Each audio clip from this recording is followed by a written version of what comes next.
Students, मैं Ashok study with example YouTube channel से।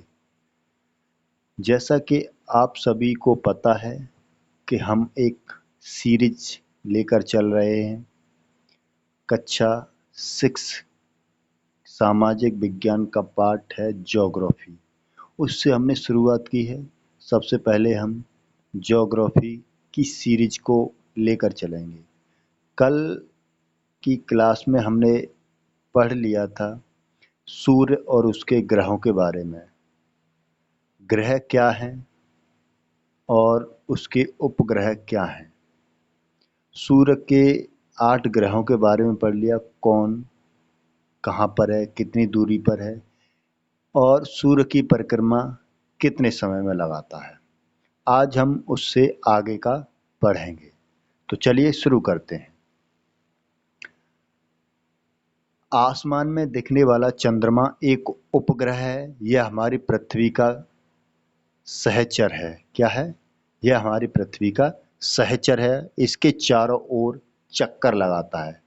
हमारी पृथ्वी के समान 7 अन्य ग्रह हैं। जिस प्रकार हमारी पृथ्वी ग्रह है, उसी प्रकार और 7 ग्रह हैं जो क्या करते हैं, सूर्य की परिक्रमा करते हैं और सूर्य से ही अपना प्रकाश और ऊष्मा प्राप्त करते हैं। उनके में से कुछ के पास चंद्रमा है, जैसे हमारी पृथ्वी का अपना चंद्रमा है जिसे हम मून कहते हैं। इसी तरह से अन्य और ग्रहों के भी अपने अपने चंद्रमा हैं। हमने पिछले वीडियो में ये जाना था। तो सौर मंडल, अब हम जानेंगे सौर मंडल क्या है।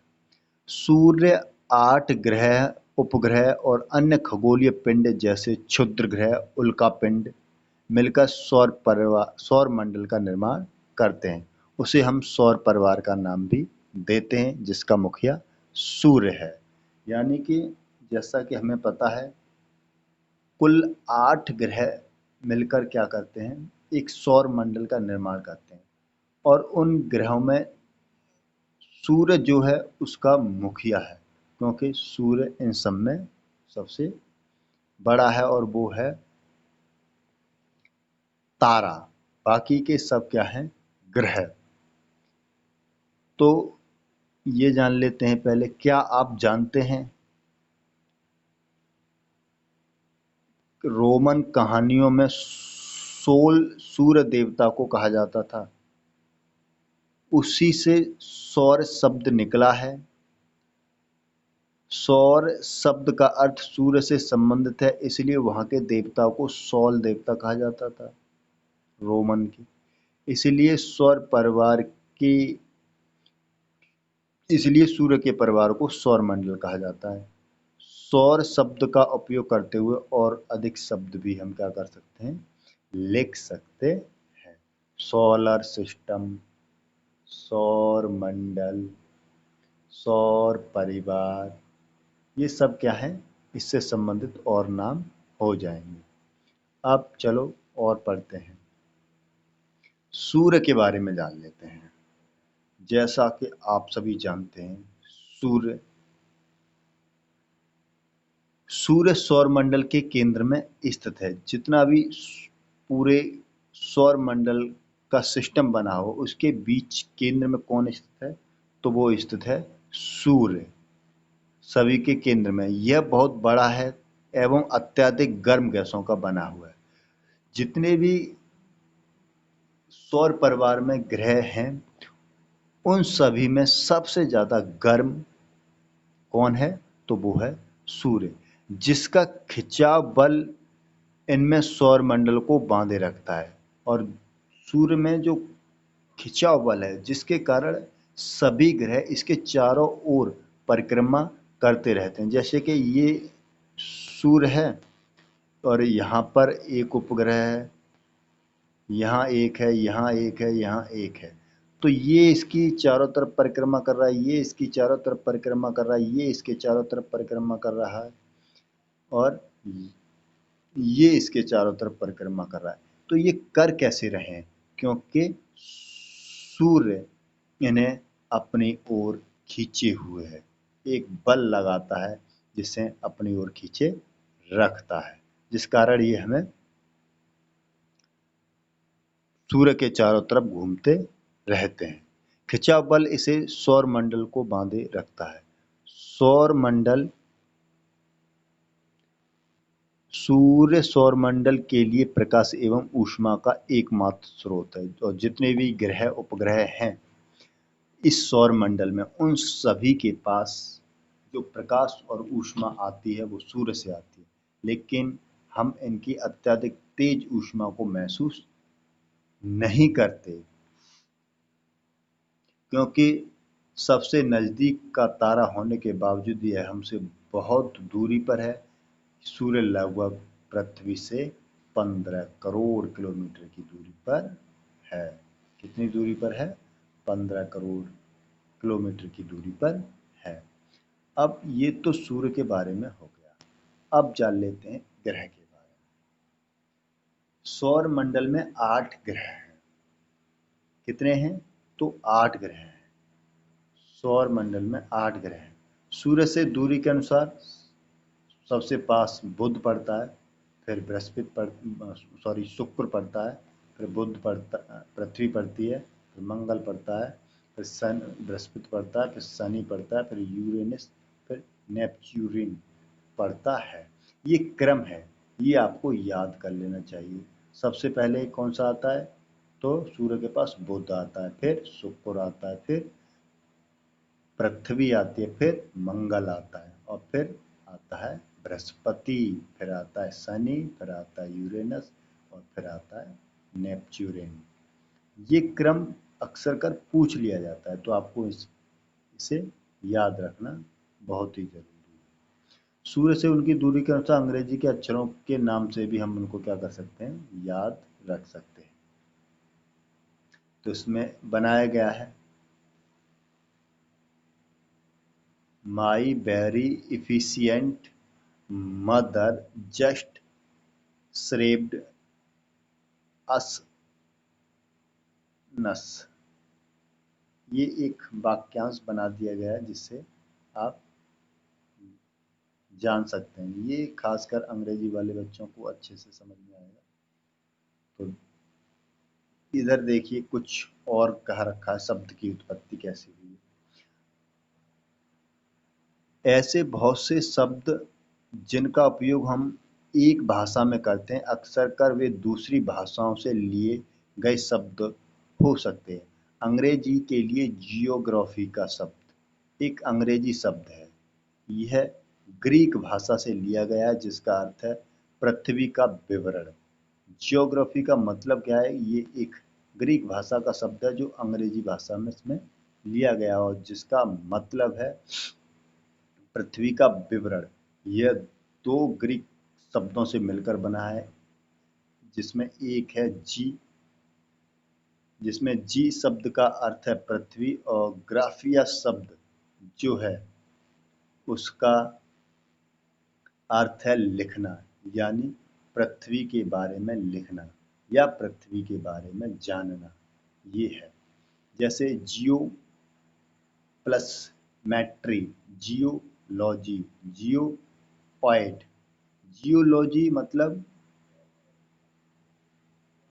पृथ्वी का अध्ययन, जियोमेट्री यानी पृथ्वी का मापन, जियो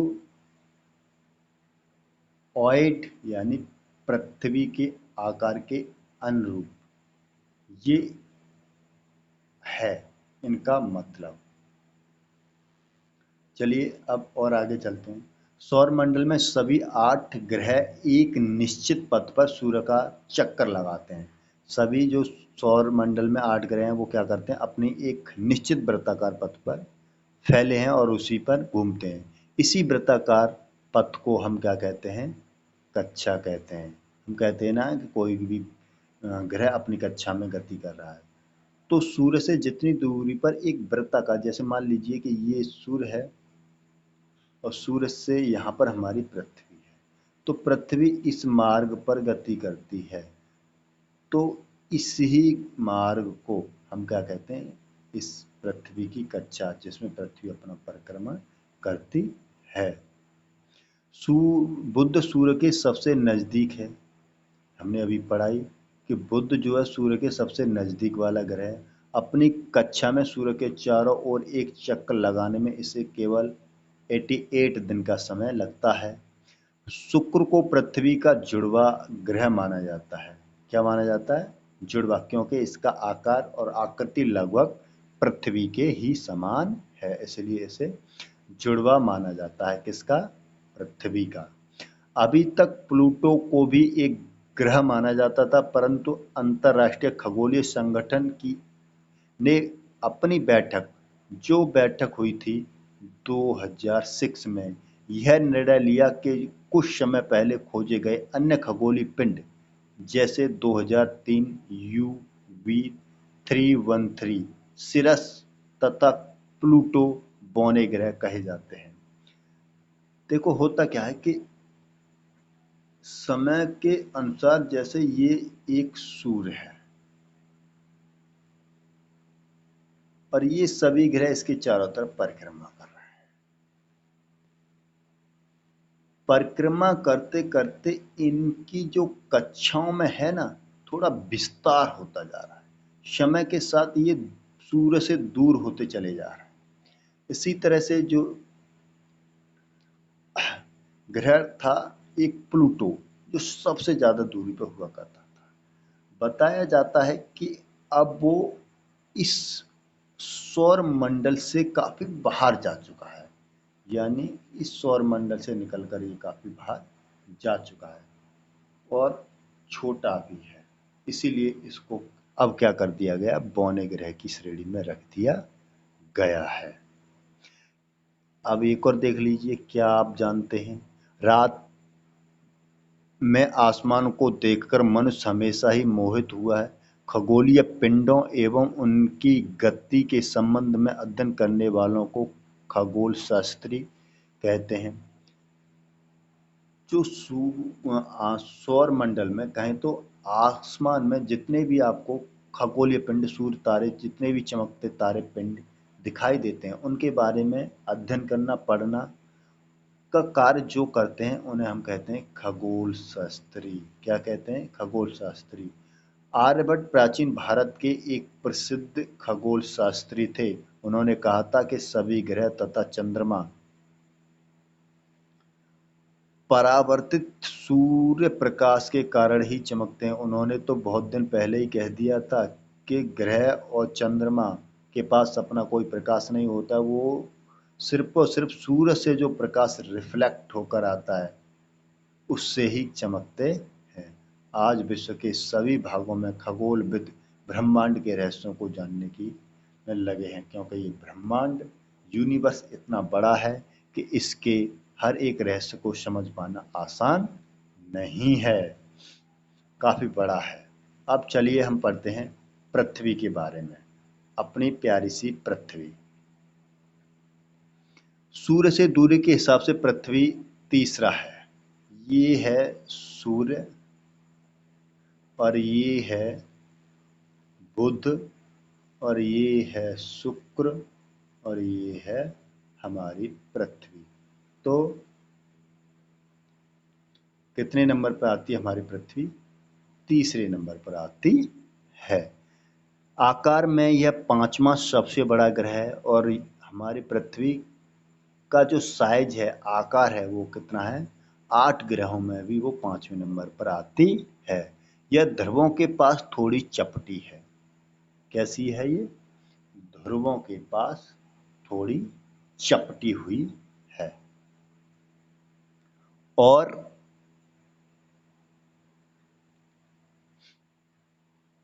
यही कारण है कि इसके आकार को भू-आभी कहा जाता है। भू-आभी का अर्थ होता है पृथ्वी के समान आकार। समझे? जीवन के अनुकूल परिस्थितियां संभवतः केवल पृथ्वी पर ही पाई जाती हैं। पृथ्वी ना तो अधिक गर्म है और ना ही अधिक ठंडी। यह पानी, वायु पर स्थित है जो हमारे जीवन के लिए आवश्यक है। पता है आप सभी को, जितने भी 8 ग्रह हैं वहां पर अभी तक जीवन संभव नहीं है। क्यों? क्योंकि ना तो वहां पर वायु है, कहें तो वायुमंडल भी नहीं है, और ना ही पानी के लिए, पीने के लिए पानी, क्योंकि जब तक हमें पीने को पानी नहीं मिलेगा और जीने के लिए हवा नहीं मिलेगी तो हम वहाँ रह ही नहीं सकते, यानी कि वहाँ पर जीवन हो ही नहीं सकता।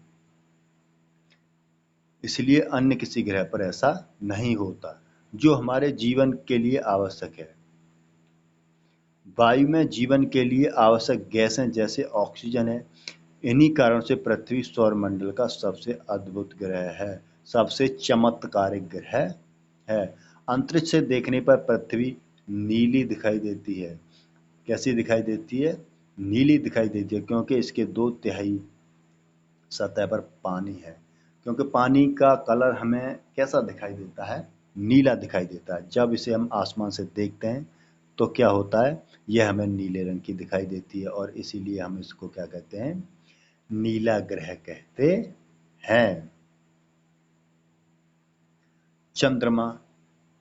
चंद्रमा, जैसा कि हम जानते हैं, चंद्रमा हमारी पृथ्वी का ही उपग्रह है। मून। हमारी पृथ्वी के पास केवल एक ही उपग्रह है जिसका नाम है चंद्रमा मून। इसका व्यास पृथ्वी के व्यास का केवल 1/4 है। अगर पृथ्वी का व्यास 100 है तो इसका व्यास 25 ही है। इतना बड़ा इसलिए दिखाई देता है क्योंकि यह हमारे ग्रह के अन्य खगोलीय पिंडों की अपेक्षा अधिक नज़दीक है। यह हमारे पृथ्वी से लगभग 3,84,000 किलोमीटर की दूरी पर है। कितनी दूरी पर है ये? 3,84,000 की दूरी पर है। अब आप पृथ्वी से सूर्य और चंद्रमा की दूरियों की तुलना कर सकते हैं। यानी कि सूर्य 15 करोड़ किलोमीटर की दूरी पर है और चंद्रमा 3,84,000 किलोमीटर की दूरी पर है। अब आप पृथ्वी से सूर्य और चंद्रमा के बीच की दूरियों की तुलना कर सकते हैं। देखो, ये तो चंद्रमा क्या है? एक नेचुरल या तो कहें प्राकृतिक उपग्रह है, लेकिन बहुत सारे उपग्रह हम अपने इस पृथ्वी से छोड़ते हैं, उन्हें हम मानव निर्मित उपग्रह कहते हैं, सैटेलाइट कहते हैं। तो उपग्रह क्या होता है? उपग्रह एक खगोलीय पिंड है जो ग्रहों के चारों ओर उसी प्रकार चक्कर लगाता है जिस प्रकार सूर्य के चारों ओर ग्रह चक्कर लगाते हैं। देखिए, ये तो है हमारा क्या? सूर्य, सन। और यहां से इतनी दूरी पर है ये हमारी पृथ्वी। क्या है? ये हमारी पृथ्वी। अब पृथ्वी का पता है हमें, एक क्या है? पृथ्वी का एक है उपग्रह जिसका नाम है मून। तो ये तो चक्कर लगाती है इसके चारों तरफ, और ये जो मून है ये चक्कर लगाता है पृथ्वी के चारों तरफ। तो जो ग्रह सूर्य के, जो खगोलीय पिंड अगर सूर्य के चारों तरफ घूम रहा है तो उसे कहेंगे हम ग्रह, और जो खगोलीय पिंड ग्रह के चारों तरफ घूम रहा है उसे कहेंगे हम उपग्रह, जैसा कि हमारा चंद्रमा है। मानव निर्मित उपग्रह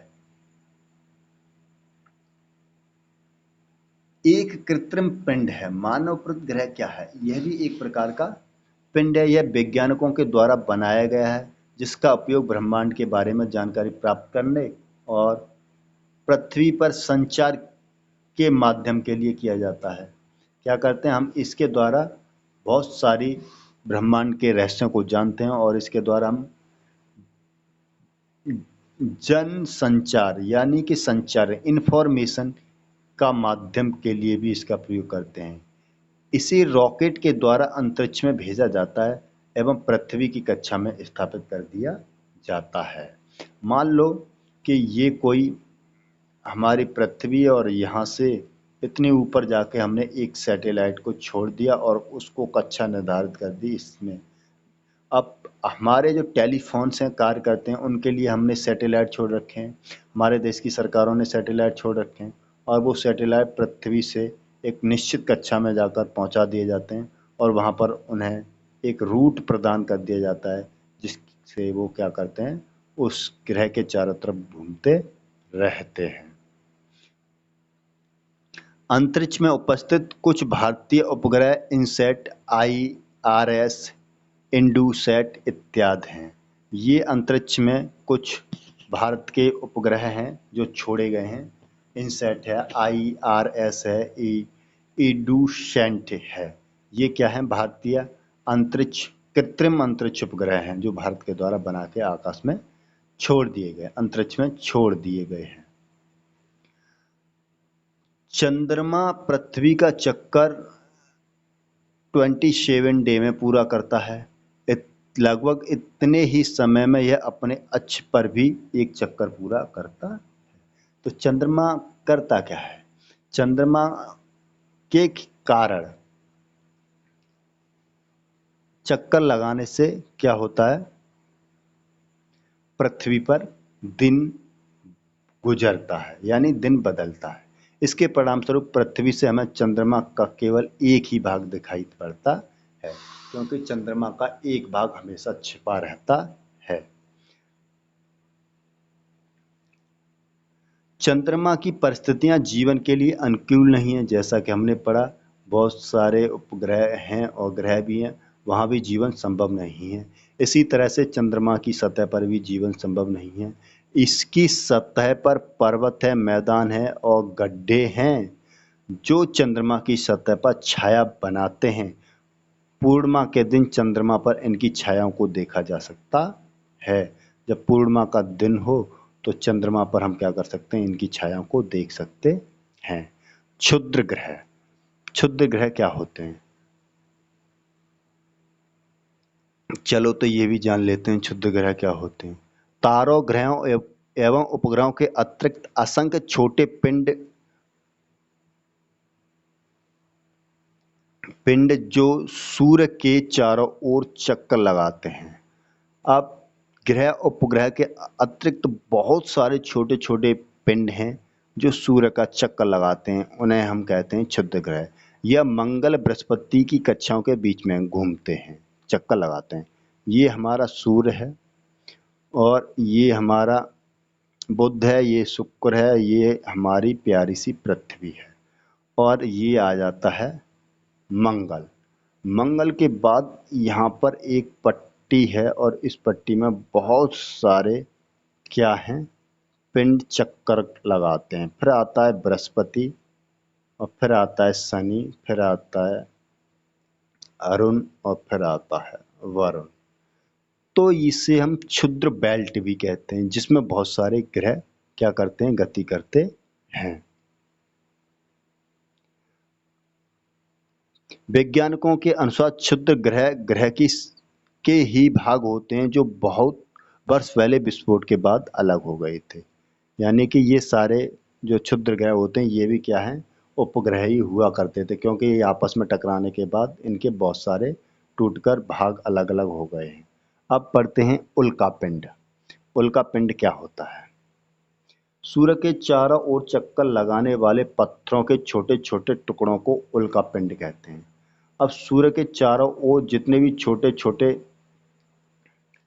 टुकड़े होते हैं जो चक्कर लगाते हैं, उन्हें उल्कापिंड कहते हैं। कभी कभी ये उल्कापिंड पृथ्वी के इतने नज़दीक आ जाते हैं कि इनकी प्रवृत्ति पृथ्वी पर गिरने की होती है। कभी कभी ये क्या होते हैं, उल्कापिंड घूमते घूमते पृथ्वी के इतने नज़दीक आते हैं कि हमें लगता है कि पृथ्वी पर गिर जाएंगे, और कभी कभी तो ऐसा हुआ है कि ये पृथ्वी पर टकराए गए हैं और जिसके कारण पृथ्वी में बहुत बड़ा एक गड्ढा बन जाता है। इस प्रक्रिया के दौरान वायु के साथ साथ घर्षण होने के कारण, अब मान लो कोई उल्का पिंड है और वो सूर्य का चक्कर लगाते लगाते इतनी दूरी पर हो गया कि वो पृथ्वी के वायुमंडल में प्रवेश कर गया, और पृथ्वी के वायुमंडल में प्रवेश करने के कारण उसमें घर्षण पैदा होगा, और जैसे ही उसमें घर्षण पैदा होगा तो वो क्या करने लगेगा, जलने लगेगा। इस तरह से वो जलने लगते हैं। फलस्वरूप चमकदार प्रकाश उत्पन्न करता है। कभी कभी सूर्य, कभी कभी कोई उल्का पूरी तरह जले बिना पृथ्वी पर गिरते हैं, जिससे धरातल में गड्ढे हो जाते हैं। वैसे तो इनमें आग लग जाती है तो ये ऊपर ही जल जाते हैं, लेकिन कभी कभी ये जल नहीं पाते हैं तो आधे चले ही ये पृथ्वी से टकराते हैं और पृथ्वी में बहुत बड़ा गड्ढा कर देते हैं। क्या आपने तारों वाले खुले आकाश में एक ओर से दूसरी ओर तक एक चौड़ी पट्टी, सफेद चौड़ी पट्टी, एक चमकदार रास्ते को देखा है? हाँ बिल्कुल देखा है, आकाश में दिखाई देता है। यह लाखों तारों का समूह है। और ये क्या है? वो सफेद सी पट्टी जो हमें दिखाई देती है, इसमें बहुत सारे लाखों तारे हैं।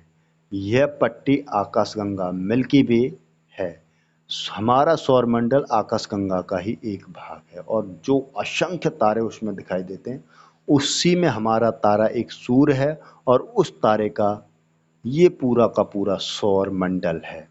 प्राचीन भारत में इसकी कल्पना आकाश में प्रकाश के एक बहती नदी से की गई है। प्राचीन भारत में इस प्रकार इसका नाम आकाशगंगा पड़ा, क्योंकि पहले के हमारे जो लोग थे उसको एक गंगा के नाम से पुकारते थे, इसलिए उसका नाम भी आकाशगंगा दे दिया गया। आकाशगंगा करोड़ों तारों, बादलों और गैसों की एक प्रणाली है। इस प्रकार की लाखों आकाशगंगा मिलकर एक ब्रह्मांड बनाती है। कितनी?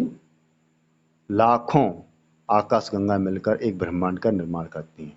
देखो, एक बताऊं मैं तुम्हें, तो एक ये आकाशगंगा, एक ये आकाशगंगा, एक ये आकाशगंगा, एक ये आकाशगंगा, एक ये आकाशगंगा, मतलब इस तरह से पूरे यूनिवर्स में लाखों आकाशगंगा हैं और इन आकाशगंगाओं में लाखों करोड़ों तारे हैं और इन करोड़ों तारों में भी एक हमारा तारा है सूर्य, और इस सूर्य का भी एक परिवार है और उसमें है एक पृथ्वी, पृथ्वी पर है हमारा देश।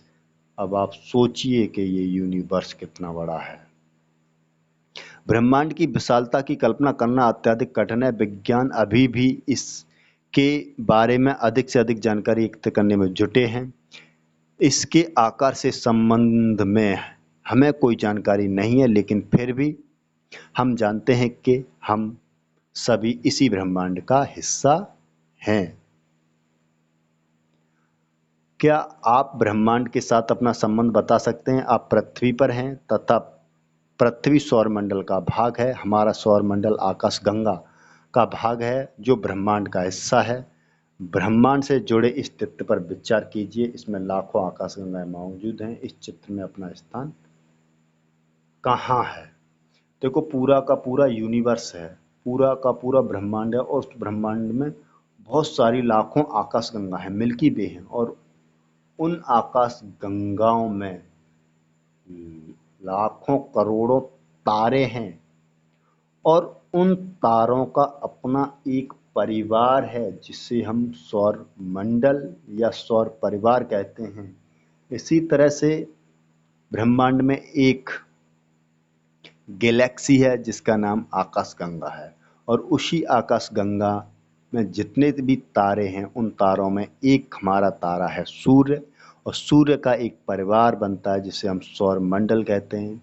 सौर मंडल में 8 ग्रह आते हैं और उन 8 ग्रहों में हमारी एक प्यारी सी पृथ्वी है और पृथ्वी पर ही हम क्या करते हैं? निवास करते हैं। तो दोस्तों, आज का ये बाकी का अध्याय कैसा लगा? अच्छा लगा तो शेयर करिए, लाइक करिए और अपने और साथियों को इसे भेजिए जिससे वो जुड़कर इससे अधिक से अधिक लाभ ले सकें। और अगर किसी भी प्रकार के आपके मन में आशंका है तो आप बेझिझक हमें पूछ लीजिएगा कमेंट करके। सो थैंक यू, धन्यवाद आज के लिए।